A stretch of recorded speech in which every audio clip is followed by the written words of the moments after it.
Why didn't the Resistance use something like Y-wings or B-wings when attacking the Dreadnought instead of these rickety, slow, flimsy bombers?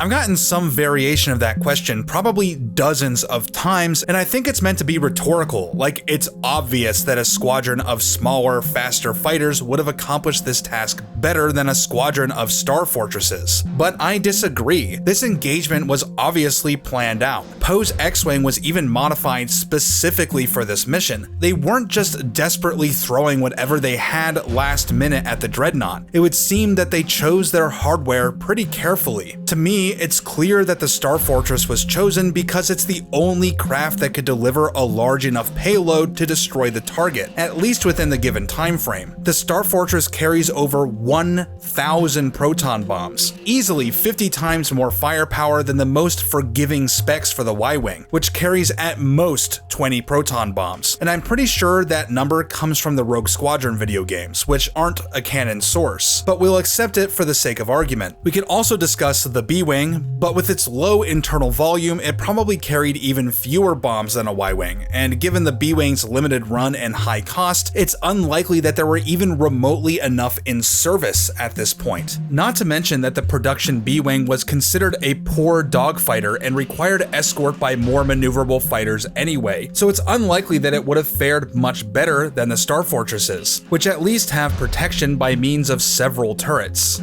I think that some of the issues people are having are because we're assuming that the Dreadnought was somehow vulnerable to some other form of attack. After all, the Death Star, the Death Star 2, and Starkiller Base were all destroyed by small ships using small weapons. So we assume that the weak point on this Dreadnought ought to come down with just a few hits from a few random fighters. But if we give the Resistance some benefit of the doubt, we can argue that they're proceeding with the plan that has the highest possibility of success given all the variables. If 10 or so proton bombs could destroy the Dreadnought, why wouldn't they use something smaller and more maneuverable? The fact that they didn't makes it obvious to me that only a massive explosion could cripple or destroy the Dreadnought. And if small fighters could take down the Dreadnought, you'd think that X-Wings would have been sufficient, or that Poe could have done it himself. If you assume that the Resistance overlooked a better solution, then sure, but it's just as easy and there's just as much evidence to believe that they knew what they were doing and that it really would require upwards of 1,000 bombs to destroy the Dreadnought's weak spot. And if that was really the only way to destroy the Dreadnought, then the Starfortresses were really the only way to accomplish the mission.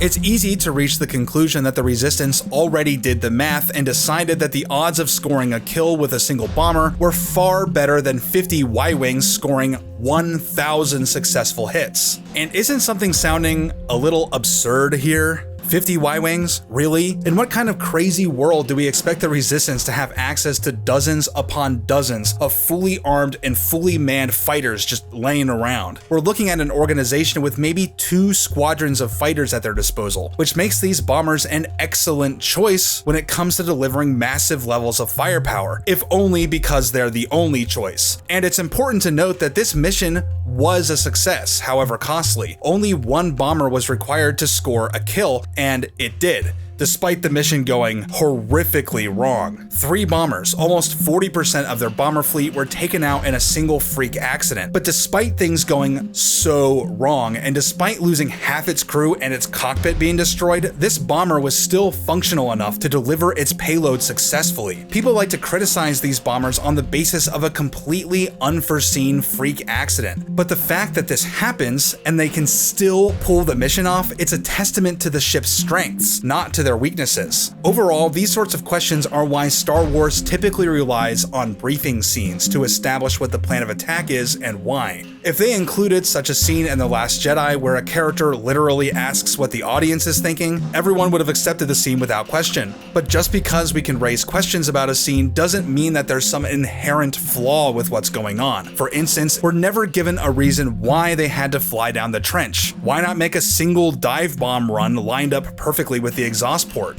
I'm sure we all have answers as to why, but the movie never gave them to us. You can raise questions like this for basically every Star Wars film, and yet it was never a fundamental problem and a sign of weak writing until The Last Jedi, which is telling. I'd love to hear your thoughts in the comments. Yes, even the mean-spirited insults. And if you like this video and like to hear people celebrating Star Wars instead of constantly tearing it down, make sure to subscribe because this channel is for you. Thanks for watching, and I'll see you next time.